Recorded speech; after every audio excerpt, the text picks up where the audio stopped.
What is up, Scrub fam? We are back today with another deck profile, capitalizing on the Twitch stream last night where I debuted this deck for the first time. I'm here to profile Doggos and Taxes.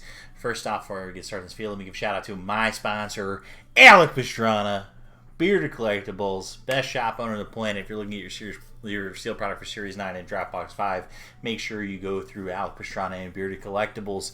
Also, I know the coronavirus has been something that's tough on everybody, and so we've really ramped up our content production here to make sure that we're giving you guys constantly something to have for entertainment or for you to try out online. Just in general, my advice during this time, stay busy. Make sure you're,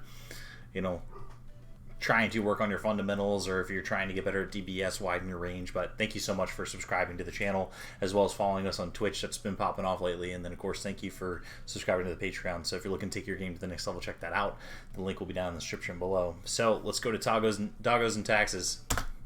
So Universe 9 Assemble. Universe 9 Assemble is probably one of the most talked about cards coming out of Dropbox 5. Card is very simple. Activate main/battle, draw 2 cards, and then if all of your opponent's energy is in rest mode, choose up to 1 Universe 9 card in your deck with energy cost of 2 or less, play it, then shuffle your deck.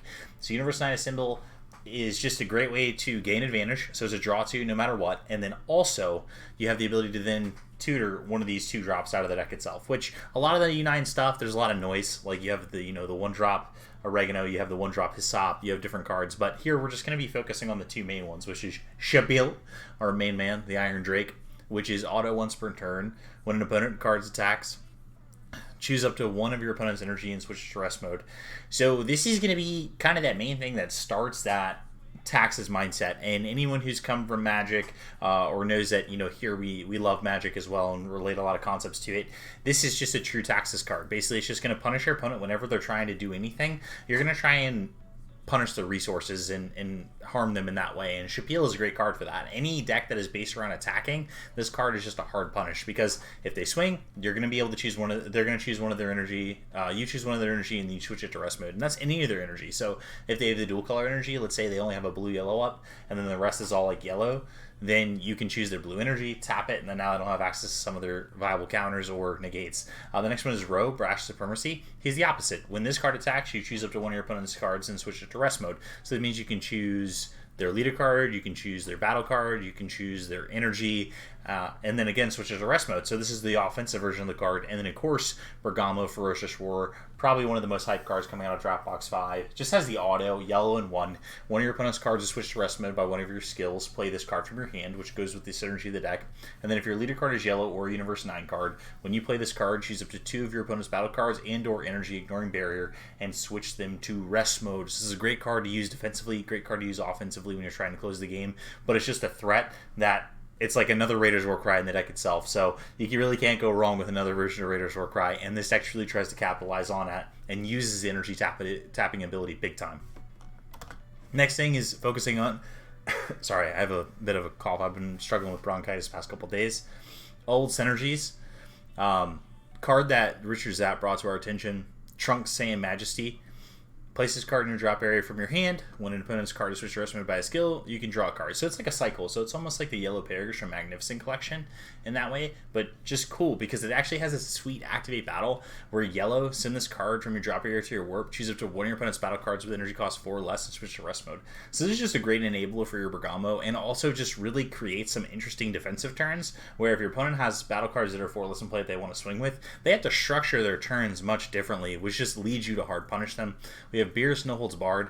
The main effect we're going to be using is to choose up to 1 of your opponent's leader cards or battle cards in rest mode, ignoring barrier, and that card can't be switched to active mode until the start of your next main phase. This is going to be part of our mid-game strategy that's going to help us just continue to tax the opponent by keeping their leader tapped, because the majority of games are played right now in the combo step with the rival and things like that. So a lot of people can't be aggressive if their leader is kept tapped, and then additionally, stops them from drawing cards. Next cards is Broly, Paralyzing Presence, and Demonic Intimidation. Paralyzing Presence lets you freeze one of your opponent's battle cards in rest mode, but the big thing is Broly Demonic Intimidation, because this just plays more into that taxes mindset. You choose one card in your hand, place it in your drop area, and then choose one of your opponent's cards in rest mode, and that card can't be switched to active mode until the end of your opponent's next turn. So again, this is just another way to keep the leader tapped, keep an energy tapped. Again, all this is working together just to tax the opponent's resources out to where you're just gaining incremental advantage across the course of the game by their inability to actually play the game effectively. So the full deck list itself, here we go. Our secret rare is Black Smoke Dragon. I'm debating between this and the Negative Energy Dragon Balls. I think that the Dragon Balls just pick up so much like ground in this new format because of just the way battlefields are going to be built, and just having that trump is awesome. 2 SS Vegeta Exploding Weakness. This is a 2 of in the main deck, just to be able to have that conditional removal if your opponent has a board full of 20Ks, and then goes really well in conjunction with the leader skill to be able to negate all the skills on the field and then play that card to be able to kill things. 4 Topo Righteous Aid, one of the best negates in the game.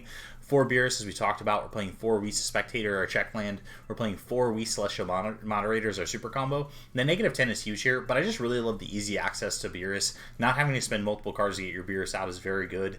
So I really like having this. And then in pinch, you can charge it on turn 1 if you want to. 3 Trunks Saiyan Majesty, like I said, high synergistic card. 3 Great Ape Bardock, Raider's Warcry, of course, the best battle card in the game. 3 Bergamo Ferocious Roar, high synergy card. That's why we're playing 3 copies of this and 3 of Raider's Warcry instead of 4-2. We're playing 1 Bergamo Lupine Predator. Harsh Punish card if your opponent's ever tapped out. This is great when you're on the play against the opponent and you have one or both rows out to be able to tap their energy down, because once you do, you can then play this and then keep all your opponent's stuff tapped going into their turn. 2 Basil Fatal Rampage card is great. It's a cantrip when it comes into play, draws a card, and then of course you have the activate. If all your opponent's energy is tapped, this card gets plus 15k and dual attack. Great attacker there. We're playing 4 Shapiel in the main deck. We're playing 2 Row. The 3rd row is in the sideboard for matchups where we're going to find ourselves attacking more, but we're going to have 4 Shapiels in the main because it's just probably the best tax card in the deck. 4 Universe 9 a Symbol. 3 7-drop Broly, like we talked about before. Just keep your opponent's leader tapped or their energy tapped. 3 Broly Paralyzing Presence. It's an enabler. My dog is losing my right now. 3 Broly Paralyzing Presence. And then 3 Godly Destruction Whis.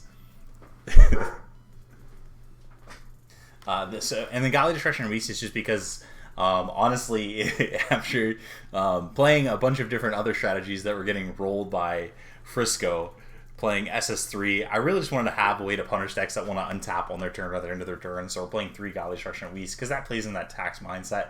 So that's why we're playing that as well. Next thing is going to be how to tax.